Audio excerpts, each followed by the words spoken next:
Cette année encore, par la grâce divine, notre fête nationale se déroule sous le signe de la communion spirituelle avec la semaine sainte pascale qui vient de conclure le carême, le mois de Ramadan qui tire également à sa fin. Cette année encore, par la grâce divine, notre fête nationale se déroule sous le signe de la communion spirituelle avec la semaine sainte pascale qui vient de conclure le carême, le mois de Ramadan qui tire également à sa fin. Compte tenu des circonstances, en lieu et place du défilé traditionnel, je présiderai demain, au Palais de la République, une cérémonie de levée des couleurs sobre et symbolique. Ce soir, alors que nous célébrons notre liberté retrouvée, mes pensées vont à nos vaillants résistants, héros célèbres ou méconnus, qui, se donnant corps et âme, ont défié l'odieux système colonial et sa prétendue mission civilisatrice pour défendre la liberté de notre peuple et ses valeurs de culture et de civilisation.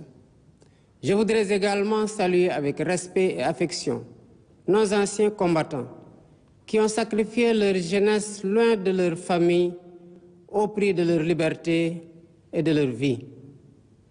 Je rends un vibrant hommage à mes prédécesseurs, les présidents Léopold Sédar Senghor, Abdou Diouf, Abdoulaye Wade et Macky Sall, qui, chacun, a apporté sa pierre à l'œuvre de construction nationale. C'est sur la base de ce legs que je veux poursuivre avec vous notre quête collective du Sénégal de nos rêves. Mes chers compatriotes, la fête nationale met à l'honneur nos forces de défense et de sécurité.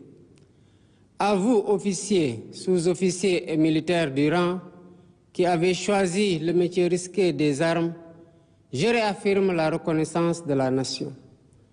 Je vous exprime ma fierté, mon soutien et mon entière confiance dans vos missions au service de la patrie, de la paix en Afrique et dans le monde.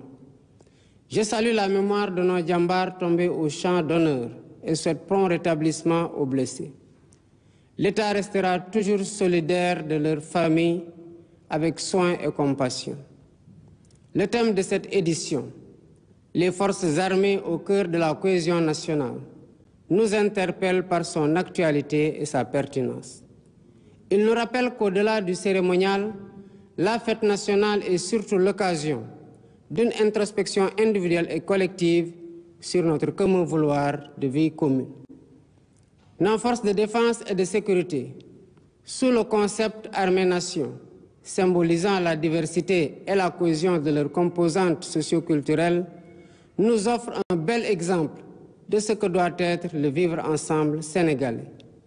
En tant que chef suprême des armées et garant de l'unité nationale, je suis déterminé à préserver notre vivre ensemble, hérité de nos ancêtres, parce que nous n'avons qu'une seule patrie, le Sénégal, notre abri commun, que nous aimons tous, qui ne commence pas par nous et ne finit pas avec nous.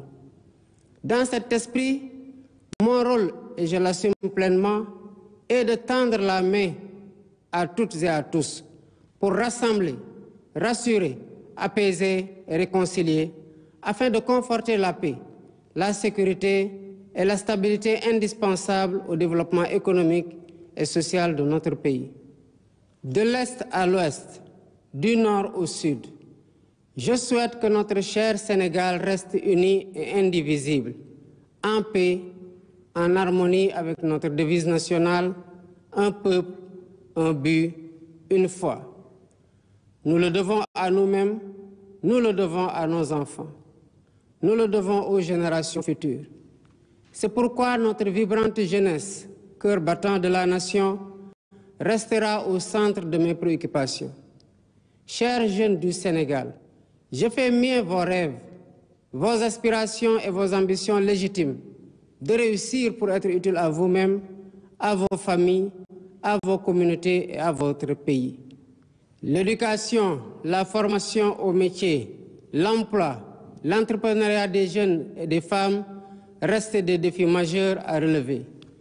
J'en ferai une priorité élevée des politiques publiques en concertation avec le secteur privé. Nous devons à cet effet revisiter les mécanismes existants, les améliorer et les rationaliser afin qu'ils répondent mieux aux besoins d'emploi et autres activités génératrices de revenus pour les jeunes. Pour encourager la création d'emplois, je compte m'appuyer sur un secteur privé fort parce que soutenu par l'État. Sur la base de nos besoins prioritaires, nous travaillerons ensemble pour enloger notre économie. Bien entendu, le secteur privé international aura son plein rôle à tenir. Les Sénégalais sont braves, mais ils sont fatigués et attendent de nous des solutions contre la vie chère. La question du coût de la vie me préoccupe particulièrement et retient toute mon attention. Dans les jours à venir, des mesures fortes seront prises dans ce sens, après les concertations que j'entreprendrai avec les acteurs concernés. Mes chers compatriotes, de l'indépendance à nos jours, notre système politico-institutionnel et judiciaire a vécu bien des péripéties, les unes plus heureuses que les autres. 64 ans après, le moment me semble venu de tirer les leçons de nos réussites et de nos échecs pour une gouvernance publique plus moderne, plus républicaine et plus respectueuse des droits humains. C'est pourquoi, après avoir démissionné de mon poste de secrétaire général de PASTEF Les Patriotes, pour ainsi me mettre au-dessus de la mêlée, je convoquerai de larges concertations avec la classe politique et la société civile sur la réforme du système électoral notamment, le remplacement de la Sénat par une commission électorale nationale indépendante avec un renforcement de ses moyens de fonctionnement et de ses prérogatives, la rationalisation du nombre de partis politiques ainsi que leur financement, l'inscription sur le fichier électoral concomitamment à la délivrance de la pièce nationale d'identité. Par ailleurs, pour redorer le blason de la justice, lui redonner le prix qu'elle mérite et la réconcilier avec le peuple au nom duquel elle est rendue, j'entends organiser des assises regroupant les professions du métier, magistrats, avocats, huissiers, greffiers et autres auxiliaires de justice, les professeurs d'université et les citoyens de tous.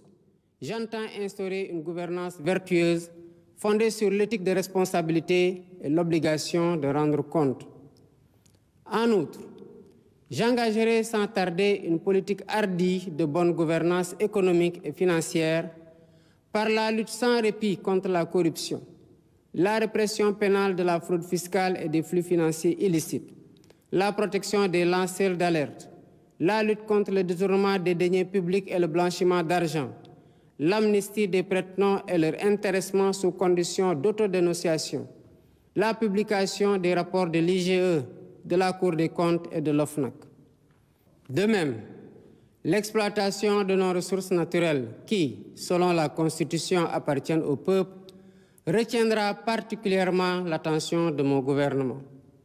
Ainsi, en plus de la mise en ligne déjà effective des contrats miniers, pétroliers et gaziers sur le site de l'ITIE Sénégal, je ferai procéder à la divulgation de la propriété effective des entreprises extractives conformément à la norme ITIE, à l'audit du secteur minier, gazier et pétrolier et à une protection plus soutenue du contenu local au bénéfice du secteur privé national. Au demeurant, je voudrais dire à tous nos partenaires privés qu'ils sont les bienvenus au Sénégal. Conformément aux lois et règlements en vigueur, les droits de l'investisseur seront toujours protégés, de même que les intérêts de l'État et des populations. À nos pays amis et partenaires, je voudrais assurer que le Sénégal reste un pays ouvert et accueillant pour tous. Nous veillerons sans cesse à maintenir et raffermir les relations de bon voisinage et de solidarité agissantes au sein de nos organisations communautaires, notamment la CEDEAO et l'UEMOA. Héritier de l'idéal panafricaniste de Cheikh Anta Diop et de Léopold Sédar Senghor, un des pères fondateurs de l'Organisation de l'Unité africaine, nous demeurons fermement engagés dans la construction de l'intégration africaine et la réalisation des objectifs de la zone de libre-échange continentale africaine. Nos partenaires étrangers de tous horizons sont d'égale dignité pour nous. À tous, nous devons respect et considération. Et de tous, nous demandons respect et considération. Nous resterons engagés pour une gouvernance mondiale plus juste et plus inclusive, dans le respect de l'égale dignité des valeurs, de culture et de civilisation. Mes chers compatriotes, la fête nationale, symbole de notre souveraineté, nous rappelle que nous sommes seuls face à notre destin et que personne ne fera à notre place ce que nous ne sommes pas disposés à faire pour nous-mêmes. Nous avons la responsabilité historique de conforter notre souveraineté en rompant les chaînes de la dépendance économique par le culte permanent du travail et du résultat.